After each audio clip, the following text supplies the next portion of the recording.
o'yin uchun dunyodagi eng kuchli kompyuter. Bu kompyuterni ekspertlar eng zo'r dunyoda o'yin uchun deyishdi. Narx bo'yicha va kuchi bo'yicha любой o'yinni ko'taradi va bemalol 5-6 yilga yetadi. Bugun sizlar bilan dunyodagi eng kuchli zborkadan birini obzor qilamiz. Ketdimi? Bu kompyuterda qanaqa toj bo'lishi mumkin? Albatta, dunyodagi eng kuchli protsessor 9800X3D. Bir hafta oldin eng kuchli edi, уже 9850X3D chiqdi. No baribir realni kuchli protsessor. Narxi bizada $590 ekan.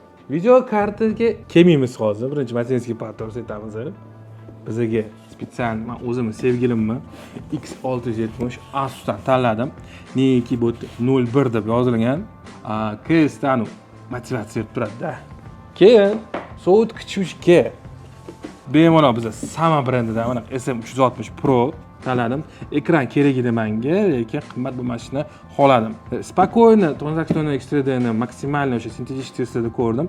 70 gradusgacha ko'taryapti. Bu normal holat. Shunga zo'r решение, qimmat emas birinchidan, oq rang va ekrani ham bor.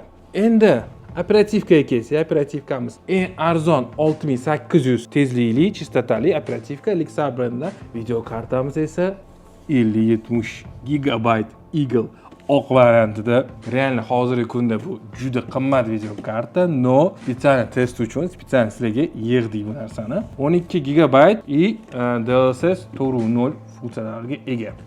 Blok pitaniyaga kelsa, butun mashu sevgilimni MVP 850 Hankey'dan довериться qildim. Mana ko'rsanglar bo'ladi. Zo'r blok pitaniya, Gold sertifikatiga ega va 5 yil garantiyasi bor. Shunga bemalol ishlatamiz. Butun bu zborkamizni case tanlaganda menga 011 Vision Pro Leoniddan yoqdi, lekin narxi $250, $300 ekan. Shunga takoy kompromiss topdik. Xuddi shunaqa case Azza brendidan T9. Так что zo'r chiqdi menimcha. Необычный и зеркальный case chiqdi. Так что sizlarga yoqqan umiddan menga juda yoqyapti.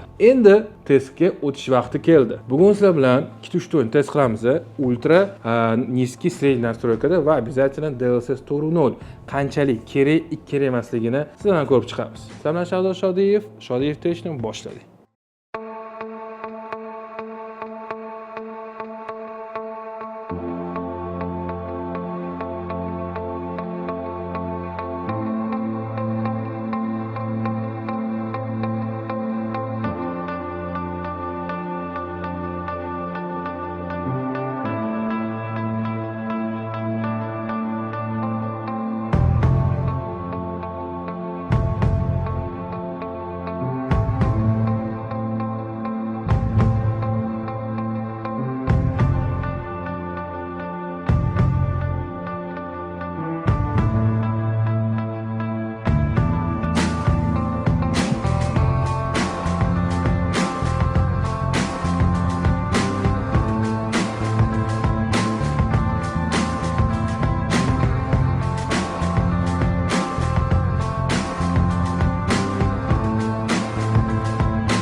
Teslani ko'rdinglar. Bemalol eng требовательный o'yin shooterlardan CS-ga 500 FPS minimalni beryapti va eng og'ir AAA o'yinlardan biri Wukongda ham bemalol 200 FPS bizga bu kompyuterimiz beryapti.